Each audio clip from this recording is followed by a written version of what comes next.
தமிழக சுகாதாரத்துறை செயலாளர் ராதாகிருஷ்ணன் வெளியிட்ட அறிக்கையில், மறைந்த முதலமைச்சர் ஜெயலலிதாவிற்கு அளிக்கப்பட்ட சிகிச்சை மற்றும் அவரது மரணம் தொடர்பாக ஊடகங்களிலும் சில அரசியல் கட்சி தலைவர்களாலும் வதந்தி பரப்பப்படுவதாக தெரிவிக்கப்பட்டுள்ளது. எனவே ஜெயலலிதாவிற்கு சிகிச்சை அளித்த அப்பல்லோ மருத்துவமனை மற்றும் டெல்லி எய்ம்ஸ் மருத்துவர்களிடமிருந்து மருத்துவ அறிக்கையை பெற்று வெளியிட தமிழக அரசு முடிவு செய்ததாக கூறப்பட்டுள்ளது. அந்த மருத்துவ அறிக்கைகள் ஏற்கனவே சென்னை உயர்நீதிமன்றத்தில் தமிழக அரசு அளித்துள்ள தகவலை ஒத்திருப்பதாக குறிப்பிடப்பட்டுள்ளது.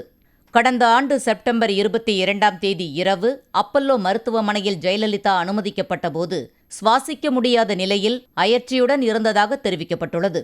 அப்போது அவருக்கு நோய் தொற்று, நீர்சத்து குறைபாடு, சுவாச பிரச்சினைகள் இருந்ததாக கூறப்பட்டுள்ளது. முன்பே அவருக்கு நீரிழிவு, உயர் இரத்த அழுத்தம் இருந்தது என்றும், ஆனால் சில அரசியல்வாதிகள் குற்றம் சாட்டுவது போல் காயம் அல்லது வேறு பிரச்சனை எதுவும் இல்லை என அப்பல்லோ மற்றும் எய்ம்ஸ் மருத்துவ அறிக்கையில் தெளிவாக கூறப்பட்டுள்ளதாக தெரிவிக்கப்பட்டுள்ளது. அப்பல்லோ மருத்துவ குழுவினர், சிங்கப்பூர் பிசியோதெரபிஸ்டுகள், லண்டன் மருத்துவர் பீலி ஆகியோர் ஜெயலலிதாவிற்கு சிகிச்சை அளித்ததுடன் அரசு சிறப்பு மருத்துவர்கள் 5 பேரும் தேவையான உதவிகளை செய்ததாக தெரிவிக்கப்பட்டுள்ளது. தமிழக அரசு கேட்டுக்கொண்டதற்கு இணங்க டெல்லி எய்ம்ஸ் மருத்துவர் கில்னானி தலைமையிலான மருத்துவ குழுவினர் அக்டோபர் 5ஆம் தேதி முதல் டிசம்பர் 5ஆம் தேதி வரை ஜெயலலிதாவிற்கு சிகிச்சை அளித்ததாக அதில் தெரிவிக்கப்பட்டுள்ளது. மருத்துவமனைக்கு கொண்டு வருவதற்கு முன்பே ஜெயலலிதாவிற்கு தவறான மருந்து எதுவும் கொடுக்கப்படவில்லை என்றும், இரத்த அழுத்தத்திற்கான மருந்துகளையே அவர் எடுத்துக்கொண்டிருந்ததாக மருத்துவ அறிக்கையில் தெரிவிக்கப்பட்டுள்ளது.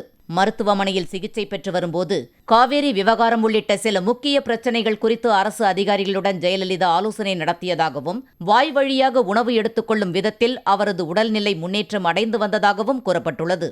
ஆனால் எதிர்பாராத விதமாக டிசம்பர் 4ஆம் தேதி ஜெயலலிதாவிற்கு இதயம் செயலிழப்பு ஏற்பட்டதாகவும், மருத்துவ நிபுணர்கள் தேவையான சிகிச்சை அளித்தபோதும் அவரது இதயம் செயல்படவில்லை என்றும் தெரிவிக்கப்பட்டுள்ளது. இது பற்றி பன்னீர்செல்வம், விஜயபாஸ்கர், தம்பிதுரை, சசிகலா மற்றும் அரசு அதிகாரிகளிடம் தெரிவிக்கப்பட்டதாகவும் அந்த அறிக்கையில் சுட்டிக்காட்டப்பட்டுள்ளது. டிசம்பர் 5ஆம் தேதி இரவு 11 மணிக்கு ஜெயலலிதா மரணம் அடைந்ததாக அறிக்கையில் குறிப்பிடப்பட்டுள்ளது. எம்சிஐல ஒரு தனி நபர் உடல் குறித்துள்ள ட்ரீட்மெண்ட் பப்ளிக்கா நம்ம கொடுக்க கூடாதுன்னு இருந்த போதிலும், தேவையற்ற ஸ்பெகுலேஷன்ஸ் மற்றும் வதந்திகளை முற்றிலும் கம்ப்ளீட்டா அழிப்பதற்காக நாங்க ஒரு தெளிவான பிரஸ் ரிலீஸ் இன்னைக்கு கொடுத்திருக்கோம்.